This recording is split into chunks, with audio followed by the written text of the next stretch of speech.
awesome responsibility, but I just don't know what to do with this responsibility. Mom, how do I take care of you?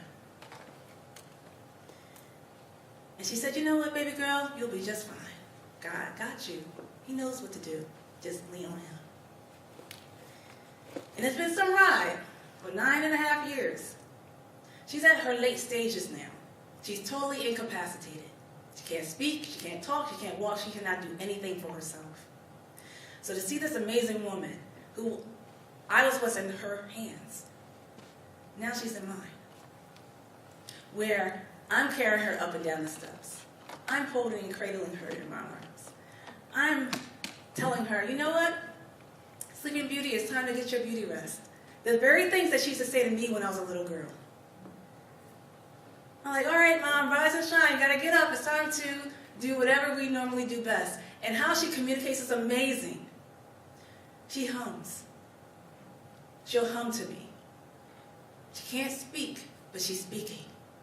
And the thing that she has imparted, this is what I love, even a part of being of the Women's Economic Forum, is the spirit. You know, there's a saying that parents know their children. Well, guess what? Children know their parents. And because of the fact that I can sense when my mom hums to me,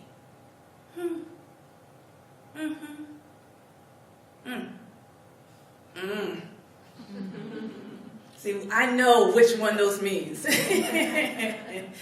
And when she does a that always gives me peace because I know that she's at peace. She also let me know without even communicating to me that, you know what, baby girl, you have your own life to live. Don't you ever give your life to me. Now I'm going somewhere with this because, again, I want y'all to think about it. What makes life worth living in the face of death? One thing, I know there's some health and wellness gurus out there as well, so please don't beat me up at the end of the session when I start talking about the way that I've taken care of my own health. I'll be honest and transparent, I didn't. I was too busy giving my life to my mother that I was actually sacrificing my own life. And what was amazing is that she told me without telling me, don't you ever give your life to me. I lived my life. I've done everything I wanted to do. I was a mother, a wife, and I cared for all of you. I'm satisfied. It's your turn to live. She said that without saying a word. But I knew that's what she was imparting in me. But there's also a saying in the States. I don't know, I'm not sure if it's a saying in Canada. Hard head makes a soft... a hard head makes a soft behind. Do y'all know what that means? Would y'all like to know, those who don't know what that means? Yes. Just watch me when I'm trying to sit down. It means that sometimes I was so hard-headed, I didn't listen to my parents all the time. So therefore, I used to get a couple of paddles along the way. And because of how hard-headed I was, I made sure that I kept giving life to my mom, making sure that she was getting everything that she needs, fighting and advocating for her because it was so challenging getting home health services, quality health care services, quality services that she and my dad rightfully deserve and all seniors deserve. They worked so hard over the years, and to not get what they deserved and what they worked hard for, it didn't make sense to me. So I just took the spirit of my mother, who had been such a great and amazing advocate. She passed it on along to me so that I now was advocating for her. But in the course of it all, even being a therapist, I wasn't paying attention to my own self. I was proud that I was sacrificing in the name of my mother and for all the seniors. I was being an advocate and being a voice for all of them at my expense. I had attended Amsterdam, The Hague, this year. And what was amazing was it was on my 40th birthday. I don't have a problem saying my age. I turned 40 in January 28th. Don't I look great? Come on, let's go for that. And when I went and tell you, they had people sing to me. I mean, again, her beauty was amazing. I love her. And when I was there speaking at The Hague, partying, living it up, impacting lives, sharing my story, my message, it seemed as soon as I turned 40, now those who can understand where I'm coming from, it seemed as soon as I turned 40, everything started to kind of go like topsy-turvy, curvy, and sideways. My health, my body. I said, what is going on? I thought this was supposed to be like the time of my life, the fabulous 40s. And Lord knows, it was some ride, turning 40. I just said earlier how 2 months before, I couldn't identify with this topic. What makes life worth living in the face of death? I clearly can talk about being a soul sitter and what that was like because of the fact that what I've learned, because we do in our lives, we have life lessons. That's what life is all about.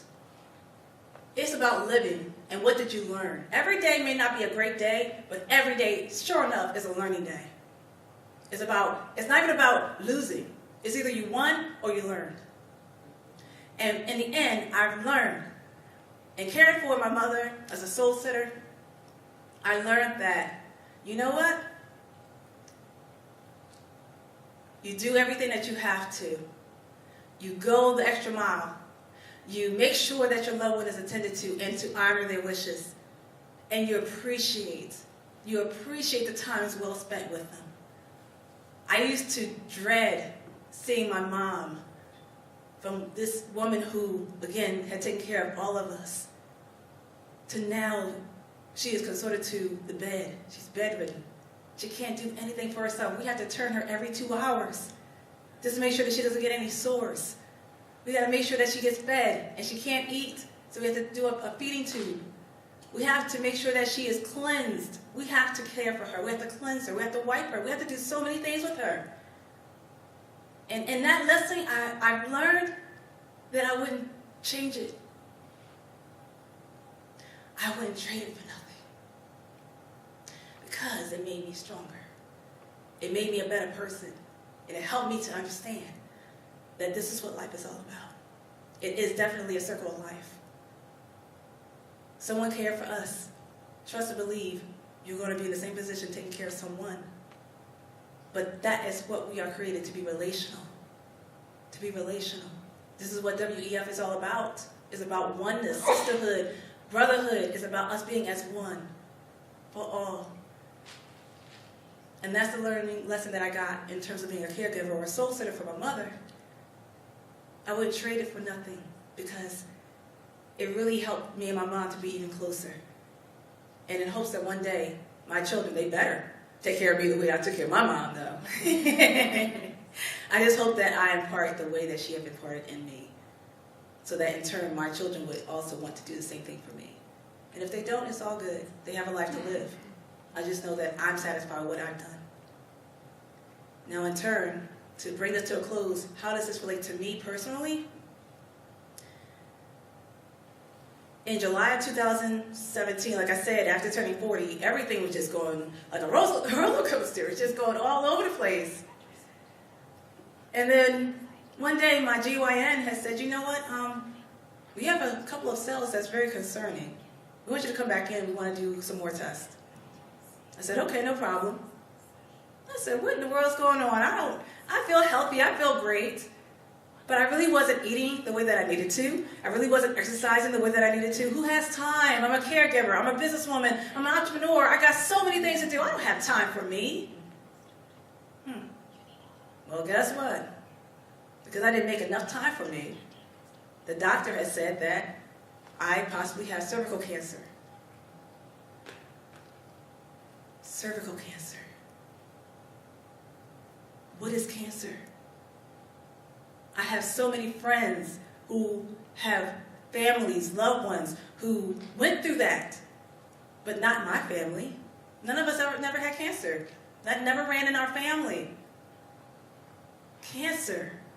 I see how there's many women's organizations that come together to help to promote awareness and services and really empower us to help each other in regards to getting rid or being able to now eliminate cancer, or to at least know what to do to prevent that from happening to the next person. But here, cancer? No. I don't know what to do. I never had it. I can't tell my mother. I can.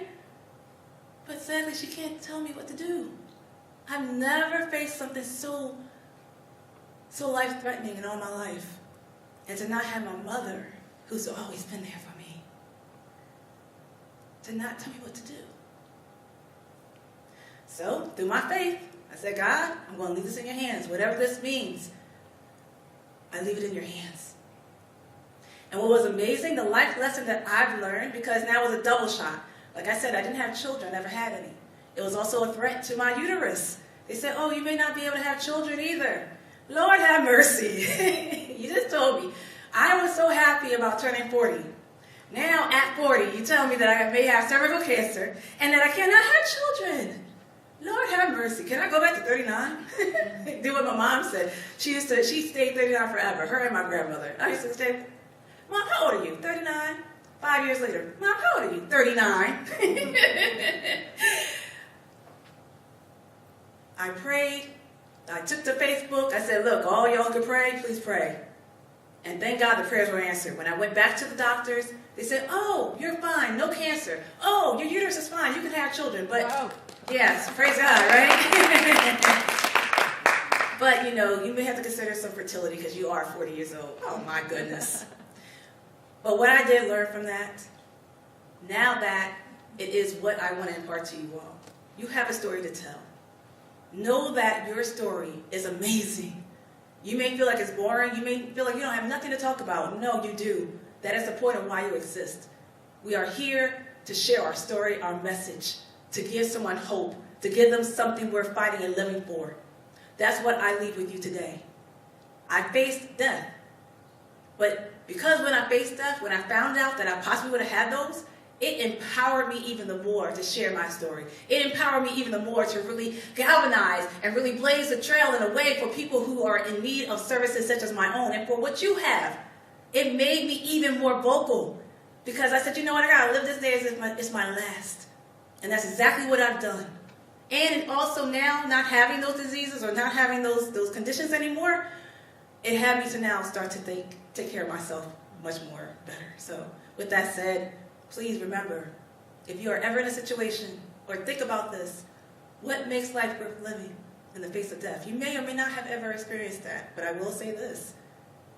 If in case you do, remember that your life is a reason why you should live life. That is what makes life worth living. Your life makes it worth living in the face of death.